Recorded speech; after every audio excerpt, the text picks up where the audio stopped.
అక్కడ దోపిడీ మళ్ళా రైతాంగం దోపిడీకి గురవుతున్నది. మళ్ళా 2014 కంటే ముందటి పరిస్థితులు వస్తూ ఉన్నాయి. ఆ విధంగా ఎందుకు జరుగుతూ ఉంది? ఇది ఎవరి అసమర్థత? కాంగ్రెస్ ప్రభుత్వం యొక్క అసమర్థత కాదా? ఈ కాంగ్రెస్ కాటేయడం కాదా? నేను ఒక్కటే మాట మిమ్మల్ని కోరుతా ఉన్నా, ప్రజలకు నేను అడుగుతా ఉన్నా. పేదలు గుడిసెలు వేసుకుంటారు, ప్రభుత్వ జాగాలలో పాపం తెలిసి తెలియక కొన్ని వేసుకుంటారు. బీఆర్ఎస్ గవర్నమెంట్లో హైదరాబాద్తో సహా వరంగల్తో సహా అనేక పట్టణాలలో అనేక ప్రాంతాలలో రాష్ట్ర వ్యాప్తంగా లక్షలాది మందికి మేము పట్టాలు ఇచ్చినాం. బుల్డోజర్లు పెట్టి జేసీబీలు పెట్టి మేము చెరువులలో పూడికెళ్ళి తీస్తే వీళ్ళేమో హైడ్రా అని మన బొందా అని పెట్టి పేదల ఇండ్లు కూడా కొడతా ఉన్నారు. ఆనాడు చెరువు పూడికెళ్ళి తీసిన బుల్డోజర్లు ఇలా పేదల ఇండ్లు కూడా కొడతా ఉన్నాయి. ఇవన్నీ మనం చూస్తూ ఉన్నాం. చూసి మౌనంగా ఉందామా, కొట్లాడదామా, ఏం చేద్దాం అనేది మనం ఆలోచించే సమయం వచ్చింది. దేశాన్ని నంబర్ 1 స్థాయిలో నిలబెడితే ఇవాళ 14వ స్థాయికి 15వ స్థాయికి తీసుకొని పోయినారు. నా కళ్ళ ముందన్న గిట్ల జరుగుతుంది, ఇంత మాయల్యమే అవుతుంది, ఇంత మోసం చేస్తారని నేను కూడా అనుకోలే. ఇలా చాలా బాధ కలుగుతూ ఉంది, చాలా దుఃఖం కలుగుతూ ఉంది. ఇంకా ముందరికి పోవాల్సిన తెలంగాణ ఇలా వెనుకకి అయిపోతున్నా ఉన్నది. మళ్ళా ఎవరు దీనికి కారణం? ఈ దుర్మార్గులు కాదా?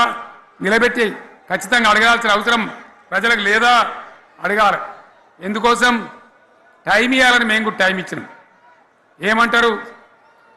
మీకేసినట్టు మాకేసిన ఓట్లు, మాకు ఏడాదిన టైం ఇయ్యరా, ఏడాదిన అర్థమైన టైం ఇయ్యరా, మీకు కన్నేరురా అని అంటారు. కాబట్టి నేను నోరు తెరవలే, బయటికి రాలే. కృష్ణా జలాల మీద గడబడి జరిగితే ఒక్కసారి అక్కడ నాయకులు తీరకపోతే నల్లగొండలో పోయి ఒక గర్జన చేసి వచ్చినా కానీ నేను ఎక్కడ బయటికి రాలే, మాట్లాడలే. కానీ ఏడాది అర్థం అయిపోయింది, ఇంకేం పాడైంది? పువ్వు పుట్టంగానే పరిమళిస్తుంది అన్నట్టు ప్రభుత్వం కథ తెలియదా? ఇంకేమన్నా వీళ్ళకి టైం ఎక్కడిది? వీళ్ళు ఏం చేస్తారు? చివరి 6 నెలలు అయితే ఎలక్షన్ అయినాయి. వీనికి ఉన్న టైమే 2.5 ఏళ్ళు. ఈ 2.5 ఏళ్ళలో వీళ్ళు చేస్తారు, మనం బతికి ముందర పడతామా?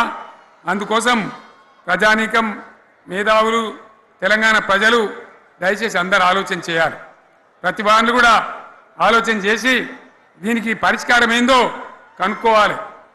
మేధావితో పనిచేయాలి, ఆవేశంతో కాదు. ఆవేశంతో మనం నినాదాలు ఇస్తే కాదు, ముళ్ళును ముళ్ళుతోనే తీయాల. యాడ ఓడగొట్టుకున్నామో గాన్నే వెతకాలి, ఎక్కడ జారిపోయిందో ఆన్నే మళ్ళీ దొరకబట్టాలి. ఆ నైపుణ్యం, ఆ స్థాయి ఇవాళ రావాలి. మళ్ళీ ఇప్పుడు ఏం చేస్తారు? మాట్లాడితే బీఆర్ఎస్ మీద బదనం, ఇక వశమైతే లేదు రాని భూములు అమ్మకానికి పెడతామంటు. అమ్మచ్చు, అత్యవసరమైతే కొన్ని అమ్మచ్చు. ప్రజలకు అవసరం లేని ఉంటే, విలువ వచ్చేది ఉంటే, ప్రజల పనుల కోసం కొన్ని అమ్మచ్చు. కానీ ఏదమ్మాలి ఏదమ్మద్దని విచక్షణ ఉండాలి కదా. యూనివర్సిటీలు అమ్ముతారా? ఇవాళ హైదరాబాద్ యూనివర్సిటీ అమ్ముతున్నారు, రేపు ఉస్మాన్ యూనివర్సిటీ అమ్ముతారు. విలువైన భూములనే అని ఇట్లా కథం పట్టుకుంటూ పోతే ఏమైనా మిగులుతుందా? కాబట్టి ఇది పద్ధత, ప్రభుత్వం నడిపించే విధానమా? వీళ్ళు ఏ విధంగా గోల్మాల్ దింపుతున్నారో దయచేసి ఆలోచించాలని చెప్పి నేను మీ అందరిని కూడా కోరుతా ఉన్నా. ఒక్కొక్క ట్రిప్పు నేను యాదగిరి గుట్టకు పోతే అలా ఎకరానికి 10 లక్షల వాల్యూ పెరుగుతుండే. మరి ఇవాళ ఏమవుతా ఉంది? ఇవాళ ఏం జరుగుతూ ఉంది? మీరందరూ కూడా ఆలోచన చేయాలని కోరుతా ఉన్నా. ఇవాళ రాజ్యం నడపచేతగాక ఎల్లెంకల పడి రాష్ట్రాన్ని ఆర్థికంగా దివాలు తీసి పిచ్చి పనులన్నీ చేసి ఇవాళ అడ్డం పొడుగు మాట్లాడుతూ ఉన్నారు. అన్ని రంగాలలో ఫెయిల్ అయిపోయింది.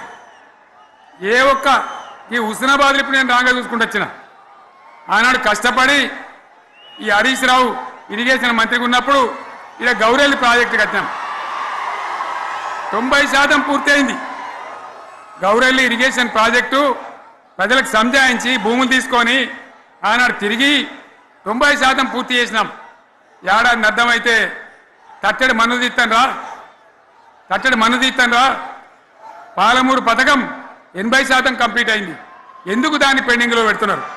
ఎందుకు దాన్ని పూర్తి చేస్తలేరు? ఈ విధంగా చిన్న మాట, చాలా చిన్న మాట. కేసీఆర్ కిట్ పెట్టినాం, లక్షాధికారుల కోసం పెట్టినాం, కోటీశ్వర్ల కోసం పెట్టినాం. ఎవరి కోసం పెట్టినాం కేసీఆర్ కిట్టు? పేద ప్రజల కోసం గ్రామీణ ప్రాంతాల్లో ఉండేటువంటి పేద ప్రజల కోసం పెట్టినాం